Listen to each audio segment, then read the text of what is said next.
আওয়ামী লীগের ১৫ বছরের শাসনামলে ভারত বাংলাদেশের অভূতপূর্ব বন্ধুত্বপূর্ণ সম্পর্কের কথা বলা হলেও বন্ধ হয়নি সীমান্ত হত্যা। এর পেছনে কাজ করেছে ৫৩ বছরের পররাষ্ট্রনীতি। এমনটাই বলছেন আন্তর্জাতিক সম্পর্ক বিশ্লেষক ও মানবাধিকার কর্মীরা। সীমান্তের ২ কিলোমিটারের মধ্যে আগ্নেয়াস্ত্রের ব্যবহার বন্ধের তাগিদও দিচ্ছেন তারা। মানিক শিকদারের রিপোর্ট। গেল শুক্রবার ভারতীয় সীমান্তরক্ষী বাহিনী বিএসএফ এর গুলিতে পঞ্চগড়ে নিহত হন আনোয়ার হোসেন নামে এক ব্যক্তি। এর আগে মৌলভীবাজারের জুড়ি সীমান্তে নিহত হয় কিশোরী স্বর্ণা। ২০১১ সালে ফেলানীকে হত্যা করে কাঁটাতারে ঝুলিয়ে রাখার পৈশাচিক ঘটনায় ঝড় উঠে বিশ্বজুড়ে। বাংলাদেশ ও ভারতের মধ্যে আন্তর্জাতিক সীমানা রয়েছে প্রায় ৪,১৫৬ কিলোমিটার দৈর্ঘ্যের।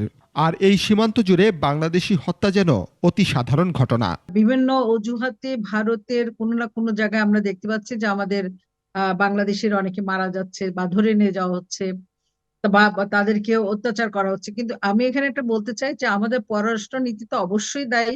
একই সঙ্গে আমি মনে করবো যে খুবই দুর্বল পররাষ্ট্র নীতি আমাদের।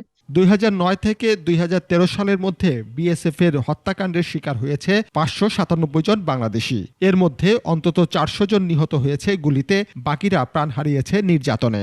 বিগত সরকার যেটা চলে গেছে সেটা তো বেশিরভাগই আমরা দেখেছি যে ভারত সরকার যেদিকে যা বলেছে সেটাই করা হয়েছে।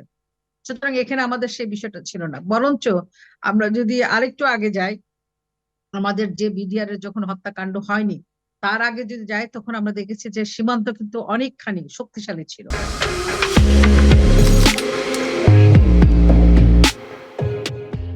নানা ধরনের সমঝোতা চুক্তি আর একের পর এক প্রতিশ্রুতির পরও বন্ধ হয়নি বিএসএফ এর প্রাণঘাতী অস্ত্রের ব্যবহার। এটা যদি ভারত চীন বর্ডার করতে পারে যে ২ কিলোমিটার দুই পাশে তারা ফায়ার আর্মস আনবে না, তাহলে আমরা কেন করতে পারছি না? কারণ প্রশ্ন হচ্ছে স্মাগলার যে তাকে তুমি অ্যারেস্ট করতে পারো, কিন্তু তাকে মেরে ফেলা তো এক্সট্রা জুডিশিয়াল কিলিং হয়ে যাচ্ছে যদি না সে আর্মড হয়। সীমান্ত হত্যা বন্ধ করতে শুধু সরকার নয়, উভয় দেশের জনগণের সম্পৃক্ততা বাড়াতে হবে বলে মনে করছেন আন্তর্জাতিক সম্পর্ক বিশেষজ্ঞরা।